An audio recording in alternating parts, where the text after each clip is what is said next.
বন্ধুরা, welcome back to my channel. আশা করি তোমরা সবাই খুব ভালো আছো। আমি কিন্তু ভালো নেই, তো তোমাদেরকে আবারও দেখিয়ে দিচ্ছি। এইমাত্র দেখো ডক্টরের কাছ থেকে এলাম।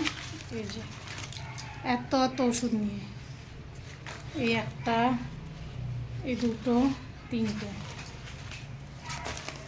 এইমাত্র ওষুধ নিয়ে এলাম ছেলের আর তোমাদের দাদা ভাইয়ের। আর দেখো আমাদের এই যে বিছানাটা তো এইভাবে তাবু দিয়ে মানে পলিথিন দিয়ে ঢাকা। সকালে জল ফেলে গেছি, আবার দেখো কত জল। এই যে বৃষ্টি হচ্ছে না আজকে, কিন্তু যে উপর থেকে টপকাচ্ছে। সকালে কিন্তু আমি মানে ফেলে দিয়ে গেছি। আবার এই যে ফ্যানের থেকে টপকে টপকে এতটা জমা হয়েছে। আর নিচে তো আছেই। এই তো আমাদের ঘরের এইরকম অবস্থা। এই যে ছেলের শরীর ভালো না, 4-5 দিন হয়ে গেল। এখন গিয়ে আবার রক্ত টেস্ট করার জন্য দিয়ে এলাম। 8টার পরে রিপোর্ট আসবে, তো দেখা যাক। পুরো বাড়িঘর আমার এরকম এলোমেলো হওয়া, গুছাতে ইচ্ছা করছে না। যে মেয়েও চলে এসেছে এদিকে স্কুল থেকে। মেয়ের রুটি কেমন দিলি রুটি? এখন রান্না করবো। ওই যে সয়াবিন নিয়ে এলাম আসার সময়, সয়াবিন রান্না করব। আর এই যে ব্রেড এনেছি, এখন এটা সেকে খাবো, কারণ খিদে পেয়ে গেছে। এই যে পরোটা সকালে মেয়ের জন্য বানিয়েছিলাম, মেয়ে দুটো নিয়ে গেছে, আর ওর ভাইয়ের জন্য একটা রেখে গেছে, ভাই খায়নি, এরকমই রাখা আছে। দেখো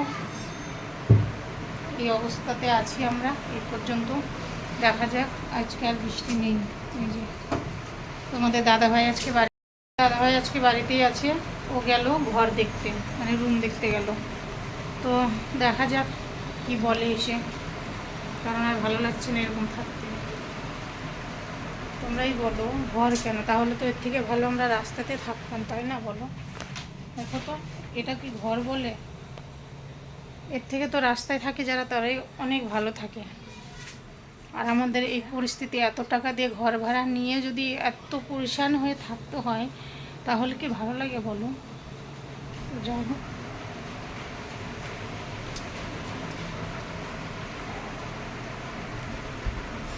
আমরা যা যাবর থেকে এখন খারাপ হয়ে গেছি, জানো? কিছু ভালো লাগে না। চলো তোমাদের সঙ্গে ওর পরে কথা বলছি। আমি কথা বলতে পারছি না।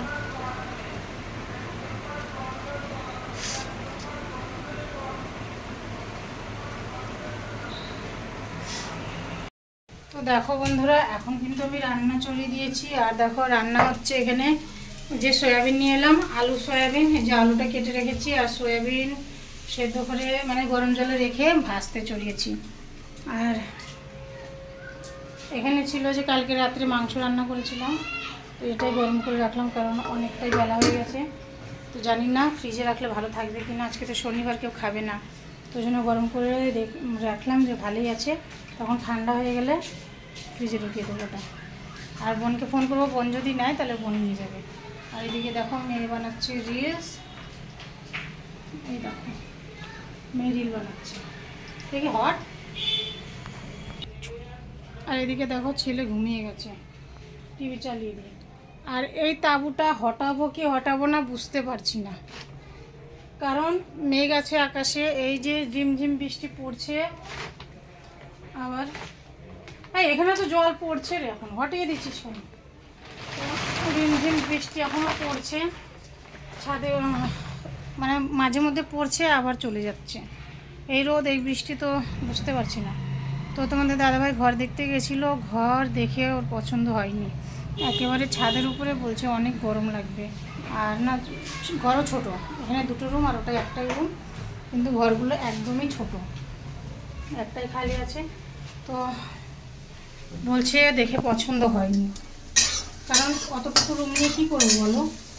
সেই রুম যদি একটু যদি থাকা মানে শোয়া বসায় যদি না যায়, তো কী লাভ বলো? একটা খাট যদিও উঠিয়ে দিই, তাও বলে জায়গা হবে না।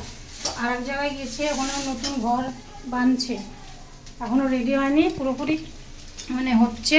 তো সেই জায়গায় গেছে, যদি হয়, যদি 1-1.5 মাসের মধ্যে যদি রুম ঠিক করে দেয়, ওটাও সিঙ্গেল রুমই, তো বলছে যে অ্যাডভান্স দিয়ে আসবে, দিয়ে এসে বলবে যে রুমে আমরা যাবো সেই রুমটা আগে ঠিক করে দিতে, ওখানে চলে যাব।